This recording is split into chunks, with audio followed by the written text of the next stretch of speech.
Growing up in Seattle, I learned early that being different meant being wrong.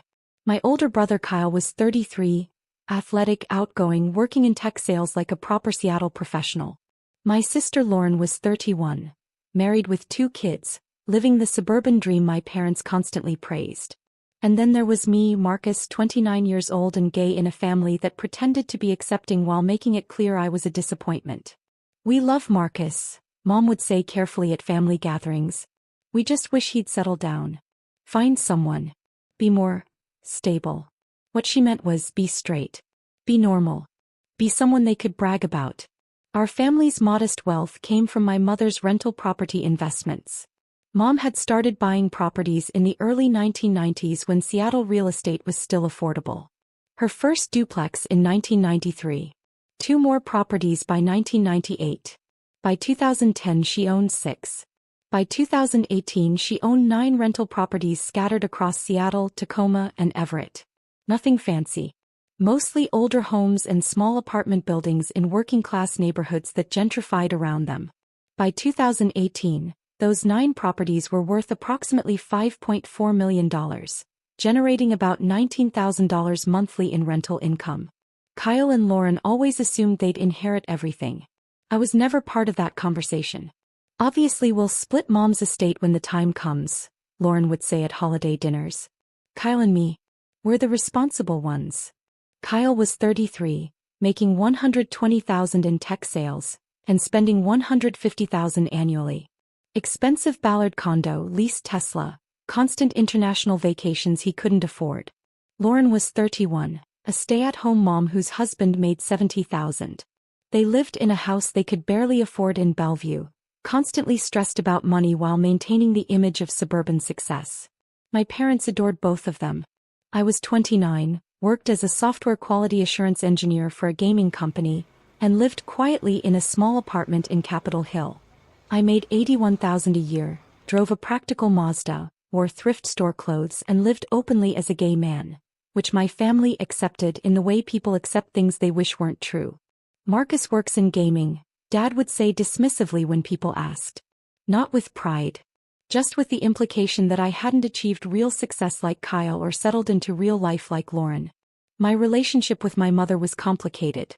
She never said she disapproved of my sexuality. She just made thousands of small comments that made it clear I'd failed to give her the life she wanted for me. "Are you seeing anyone?" she'd ask at every family gathering. "No, Mom." "Well, you're still young. Maybe you'll meet someone nice. Settle down." The subtext was always there. Maybe you'll change. Maybe you'll be normal. Maybe you'll stop being such a disappointment. But in early 2018 something shifted. Mom was diagnosed with early-stage breast cancer. Treatable but scary. And suddenly she started calling me more often. "Marcus, can you come over on Wednesdays? I have chemo on Tuesdays and I'm usually tired the next day. I could use the company." Kyle was too busy with work. Lauren was overwhelmed with her kids. So I went.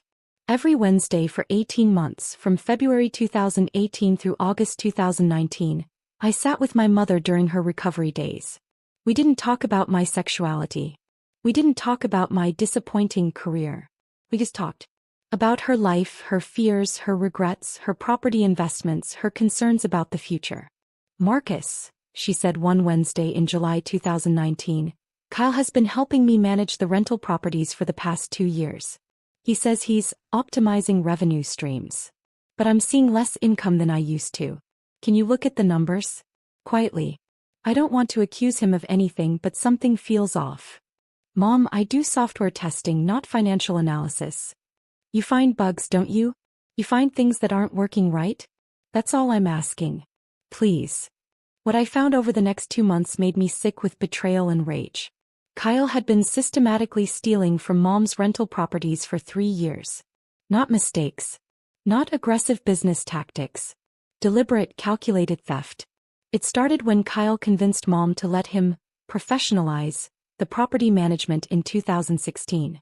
He created an LLC called Pacific Northwest Property Management and convinced Mom to pay him 15% of collected rent, much higher than the standard 8 to 10%.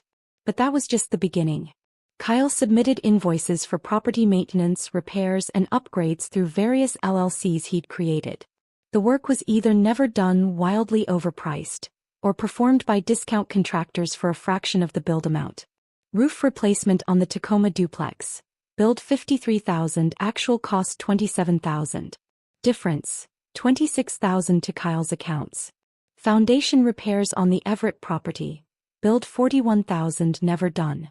I verified with city permit records. No foundation work had been permitted or inspected. Entire amount to Kyle. Siding replacement on the Seattle triplex. Build $67,000 for all 3 units. Only 1 unit was done, costing $19,000. Difference of $48,000 to Kyle. Then there were the rent discrepancies.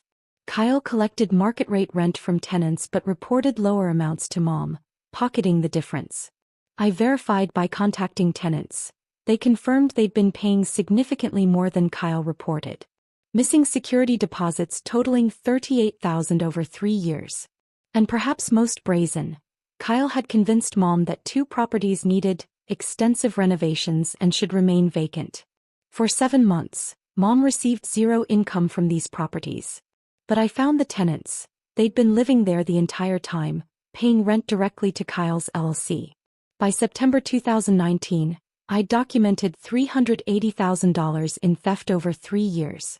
I sat with Mom in her living room with printed evidence spread across the coffee table. Bank statements. Tenant interviews. Contractor invoices proving work never happened. City permit records showing no improvements were made. Your son has been stealing from you, I said, trying to keep my voice steady. Kyle has stolen $380,000 over 3 years. Mom looked at the evidence for a long time. Her hands shook, from the chemo or the shock I couldn't tell. Does your father know? She finally asked. I don't know. But Kyle's been telling everyone he's managing the family portfolio and learning the business. Dad's proud of him for it. Mom was quiet for several minutes. Then she said something I never expected. I'm going to deed all 9 properties to you, Marcus. Right now. Before I die. They'll be yours and Kyle will never touch them again. Mom, that will destroy the family. The family is already broken, sweetheart. Kyle is a thief. Lauren stands by him because she benefits from his image. Your father. She paused. Your father has spent your whole life making you feel like you're not enough. Like being who you are is somehow wrong. But you're the one who showed up. Every Wednesday. You're the one who told me the truth. You're the only one I trust. On September 27, 2019, we sat in an attorney's office. Mom signed 9 quitclaim deeds transferring all 9 rental properties to me. The deeds were filed with King, Pierce, and Snohomish counties. By the end of the week, I legally own 9 properties worth approximately $5.4 million. Don't tell anyone yet, Mom said. Let's see what they do. Let's see if Kyle confesses. Let's see how long they keep planning to split my estate without questioning whether I might have made other arrangements. Mom, why are you doing this? You've spent my whole life making me feel like you weren't what I wanted? She took my hand. I was wrong, Marcus. I spent years wishing you were different when I should have been grateful you were honest. You're the only one who showed up when I was sick. You're the only one who told me the truth when you found theft. You're the only one who deserves this. What Mom didn't know was that I was already building beyond the properties. My software QA career was advancing steadily. By 2020, I had been promoted to senior QA engineer. My salary jumped to $97,000. By 2021, I was contracting on the side for indie game studios, adding another $35,000 annually. The 9 properties generated $19,000 monthly, $228,000 annually after expenses. I hired a professional property management company that was honest and competent. Every repair was real. Every dollar was accounted for. I lived modestly. Same Capitol Hill apartment. Same Mazda. Same quiet life with my boyfriend Trevor, whom my family had met exactly twice in 3 years. But I was investing aggressively. By November 2024, my net worth was approximately $6.7 million. The 9 properties had appreciated to $6.2 million. My investment accounts and contracting income added another $500,000. My family knew nothing. Mom died peacefully on October 28, 2024. The cancer had returned and spread. I was with her at the end, holding her hand. Marcus, don't let them make you feel small anymore, she whispered. You're worth more than all of them combined. Stand up for yourself. Promise me. I promise, Mom. The funeral was large. Mom had been involved in local business organizations for decades. Kyle gave an emotional speech about the woman who taught me about real estate and building wealth. I stood in the back with Trevor and said nothing. 2 days after the funeral, Kyle texted, "Family meeting, Dad's house, Thanksgiving Day, 3 p.m. Estate matters. Be there." I showed up exactly on time. Dad's house in Magnolia was full. Dad looking stern and organized. Kyle in an expensive suit projecting success. Lauren with her husband Brad, both looking expectant. My Aunt Carol and Uncle Mike. 2 cousins. No one had saved a seat for me or Trevor. We stood near the doorway. Kyle started without preamble. "We're here to discuss Mom's estate. Specifically her rental property portfolio. 9 properties across the greater Seattle area. Current combined value, approximately $5.4 million. Dad nodded approvingly. "Your mother built something significant.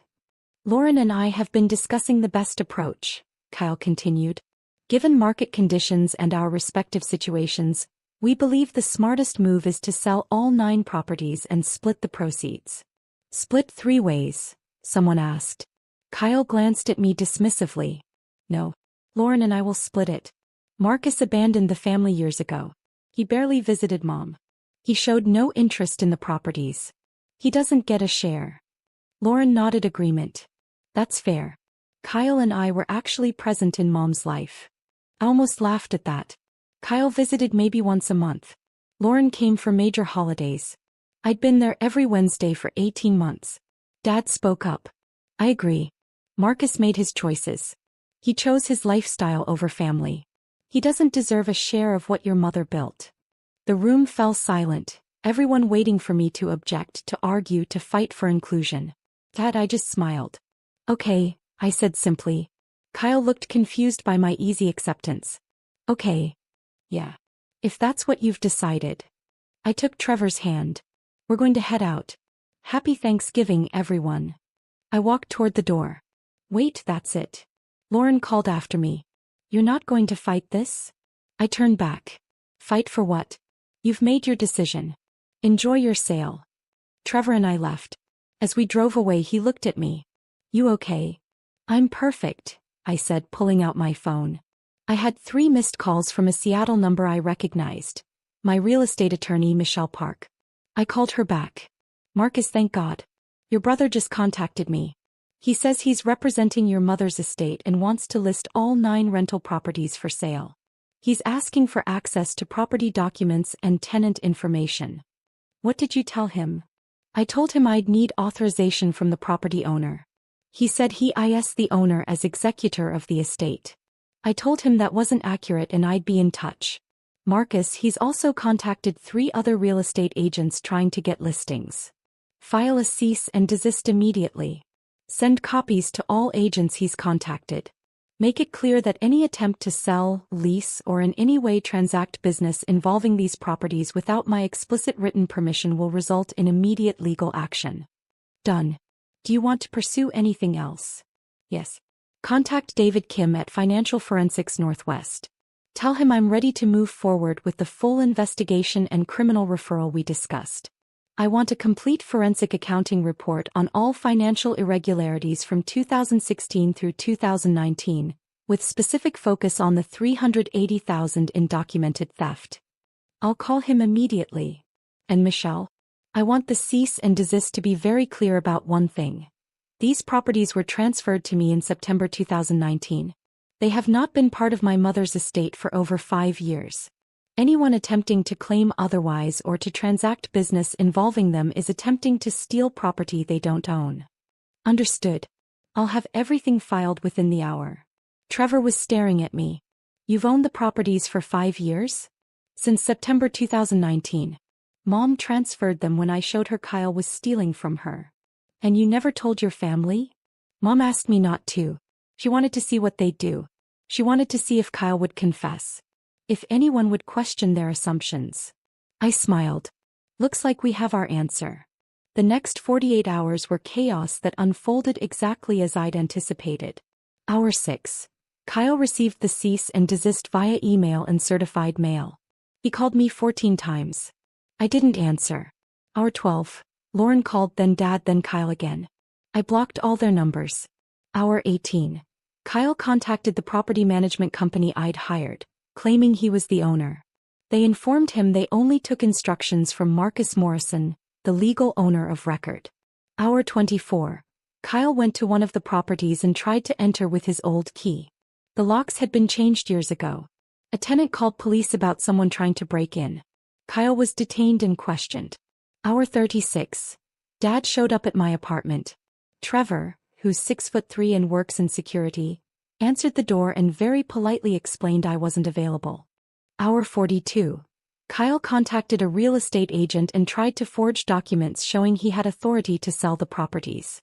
The agent, who'd received Michelle's cease and desist, reported it to the police. Hour 48. My phone rang from Lauren's number. I'd blocked her, but she was calling from her husband's phone. I answered. Hello. Marcus. Lauren was screaming. What the hell have you done? Kyle just got arrested. The police are saying he tried to forge property documents. They're talking about fraud charges. And they're saying you own Mom's properties? That's impossible. It's not impossible. It's a fact. Mom transferred all 9 properties to me in September 2019. That's a lie.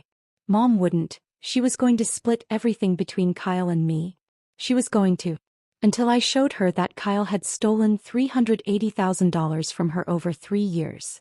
Silence. That's insane, Lauren finally said, but her voice had lost its certainty. Kyle was managing the properties. He wouldn't. He did. Fake maintenance invoices. Phantom renovations. Unreported rental income. Missing security deposits. Completely fabricated vacancies while he collected rent from tenants living in supposedly empty properties. $380,000 over 3 years. You're making this up. I'm not. And in about 3 hours, Kyle is going to be formally charged not just with attempted fraud for trying to sell property he doesn't own, but with elder financial abuse for the original theft. The prosecutor has my full documentation. Lauren's voice turned desperate. Marcus, please. This is family. We can work this out. Work what out? Kyle tried to sell properties I've owned for 5 years. Properties Mom transferred to me because Kyle was stealing from her. Properties you and Dad just spent Thanksgiving announcing you'd split between yourselves while excluding me for abandoning the family. We didn't know you owned them. You didn't ask. You didn't question. You just assumed that the gay son who abandoned the family didn't deserve anything. You assumed Kyle and you were the responsible ones who'd inherit everything. I heard Dad's voice in the background. Let me talk to him. Dad got on the phone. Marcus, I don't know what lies Kyle told you, but... Lies? I have bank statements showing deposits to Kyle's accounts matching the stolen amounts. Tenant statements proving they paid more than Kyle reported. Contractor invoices proving work was never done. City permit records showing no renovations occurred. I have 3 years of documented evidence. Even if that's true. It's not if, Dad. It's fact. Certified by a forensic accountant. Reviewed by the police. About to be prosecuted by the King County Prosecutor's Office. Silence. And you know what the really interesting part is? I continued. Mom knew. I showed her the evidence in September 2019. That's why she transferred everything to me. Because I was the son who actually showed up when she was sick. I was the one who told her the truth. I was the one she could trust. You manipulated a sick woman. I sat with her every Wednesday for 18 months during and after her chemo. Every single week. Where were you, Dad? Where was Kyle? Where was Lauren? You were all too busy. Dad said nothing. I showed Mom the evidence of Kyle's theft and asked what she wanted to do. She chose to deed everything to me. She had 5 years to change her mind. 5 years to transfer the properties back if she thought I'd manipulated her. She never did. Because she knew I was telling the truth and Kyle was stealing. This is going to destroy the family, Dad said weakly. The family was destroyed the moment you told me I'd abandoned you for being who I am. The moment you made it clear my entire life that I was a disappointment for being gay. The moment Kyle started stealing and you praised him for managing the portfolio. The family has been broken for years, Dad. I'm just the only one who stopped pretending. Someone else got on the phone. Kyle. You must have made bail. Marcus, I can explain the financial discrepancies. Explain $380,000 in theft? This should be good. I was making investments with that money. I was going to pay it back with interest. You were stealing. You created fake companies. You submitted fraudulent invoices. You lied about vacancies while collecting rent. You stole security deposits. For 3 years. That's not investment, Kyle. That's systematic theft. I needed the money. For your Tesla lease? Your expensive condo? Your international vacations? You stole from your dying mother to fund a lifestyle you couldn't afford. Silence. And then, I continued, today you tried to sell 9 properties worth $6.2 million that I've owned for 5 years. You contacted real estate agents. You tried to forge documents. You attempted to break into one of the properties. You tried to commit fraud on a massive scale. I thought they were moms. You thought wrong. And even if they were moms, you don't get to sell property just because you're the oldest son. That's not how estates work. That's not how anything works. Kyle's voice turned desperate. Marcus, please. I'll lose everything. I'll go to prison. Please don't do this. I'm not doing this. You did this. 3 years of theft. Attempted fraud. Breaking and entering. All documented. All witnessed. All prosecutable. We're brothers. We're not brothers. Brothers show up when their mother is sick. Brothers don't steal. Brothers don't try to exclude their siblings from inheritances. Brothers don't spend a lifetime making someone feel worthless for being who they are. I paused. You're just someone I used to know who happens to share my DNA. That's all. Dad got back on the phone. Marcus, surely we can reach some arrangement. What do you want? What do I want? I want the properties I already own and have owned for 5 years. I want Kyle prosecuted for the crimes he committed. I want acknowledgement that I wasn't the one who abandoned this family. You all abandoned me years ago. That's not fair. Isn't it? I'm gay, Dad. I've been openly gay since I was 22. 7 years. In that time, how many times did you ask about my life? About my boyfriend? About anything that mattered to me? How many times did you introduce Trevor as my partner versus just Marcus's friend? Dad said nothing. You spent 7 years making it clear I was a disappointment. That who I am wasn't good enough. That I'd never measure up to Kyle and Lauren. And then at Mom's funeral, you declared I'd abandoned the family and didn't deserve to inherit anything. You thought the gay son didn't matter. That being straight and married meant more than being honest and present. You thought wrong. I heard crying in the background. Lauren. Marcus, I have kids, Lauren said, taking the phone. They need their college funds. Brad and I are struggling. We were counting on this inheritance. You were counting on stealing property from me, I corrected. Property I've owned for 5 years. Property Mom gave me because I earned her trust while Kyle was robbing her. Please, Marcus. My kids. Your kids have parents who can work and provide for them. Just like Trevor and I work and provide for ourselves. You're not entitled to my property because you have children. Mom would have wanted. Mom did want. She wanted me to have the properties. That's why she deeded them to me. 5 years ago. She had 5 years to change her mind. She never did. Her wishes were clear. I hung up. Trevor was staring at me. You okay? He asked. I'm perfect. For the first time in years I feel perfect. Over the next weeks the consequences cascaded. Kyle was formally charged with attempted fraud and elder financial abuse. Total charges covered the $380,000 in documented theft plus the attempted sale of properties he knew or should have known he didn't own. His attorney tried to negotiate. My attorney Michelle Park's response. Mr. Morrison committed systematic theft against an elderly cancer patient, then attempted to defraud her youngest son of millions of dollars in property. There will be no negotiation. Kyle's expensive Ballard condo was foreclosed when he couldn't make payments without his income from the stolen money. His Tesla was repossessed. His tech sales job fired him. Companies don't like employing people charged with major financial crimes. 6 months later, Kyle pleaded guilty to avoid trial. He received 5 years in prison with possibility of parole after 2.5. He's currently serving his sentence at Washington State Penitentiary. Lauren and Brad's financial situation deteriorated without the expected inheritance. They had to sell their Bellevue house and move to a modest apartment in Kent. Dad tried to contact me once more, 3 months after everything went down. He showed up at my office. Security called me. "There's a Donald Morrison in the lobby asking for you. Tell him I'm not available and he's not welcome here." 2 months ago I received a letter from Dad. "Marcus, I've had time to think about everything. You were right. I spent years making you feel like you weren't enough because you didn't fit what I wanted. I'm sorry. I know you'll probably never forgive me, but I needed to say it. Dad." I kept the letter. I didn't respond. An apology doesn't erase 29 years of subtle rejection. It doesn't undo being excluded from your own mother's estate distribution. It doesn't fix a lifetime of being made to feel wrong for being yourself. It's been 8 months since that Thanksgiving confrontation. I'm 30 years old now. The 9 rental properties are thriving. Under professional management, they now generate $21,000 monthly, $252,000 annually. The portfolio is worth $6.5 million. My software QA career has advanced to principal quality engineer. My salary is $118,000 plus stock options. My contracting work adds another $45,000 annually. My net worth is approximately $7.3 million.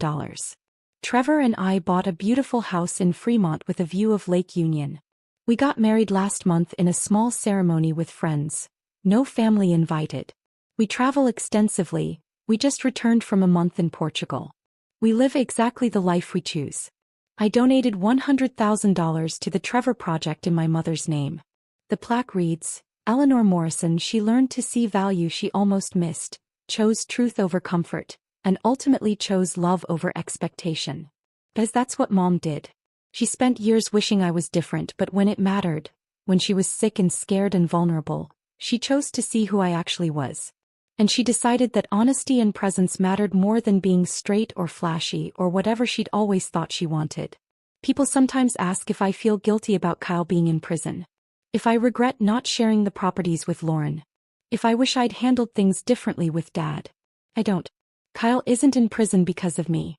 He's there because he stole $380,000 from his dying mother and then tried to steal millions more from me. Lauren didn't lose an inheritance. She lost property that was never hers, that she assumed would be hers while actively excluding me from the family. Dad didn't lose a son.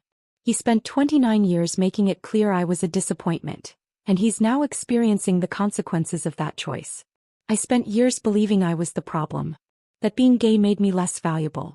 That being quiet and honest instead of flashy and charismatic meant I was wrong somehow. Mom's final gift wasn't just 9 properties worth millions.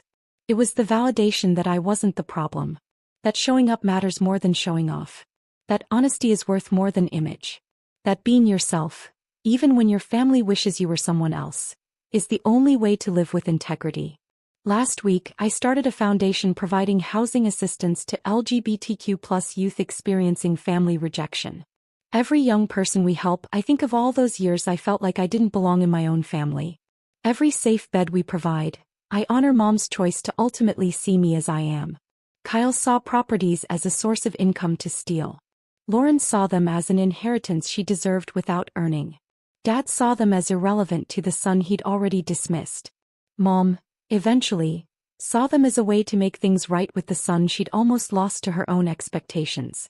And I see them as proof that being yourself, even when it's hard, even when your family makes you feel wrong, even when you're excluded and dismissed, being yourself is always the right choice.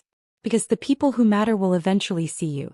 And the property you build, the life you build, the integrity you build, the honesty you build, that's yours. No matter what anyone else thinks you deserve. Mom finally saw me. He chose me. He trusted me. That's worth more than any inheritance. And I'll never forget it.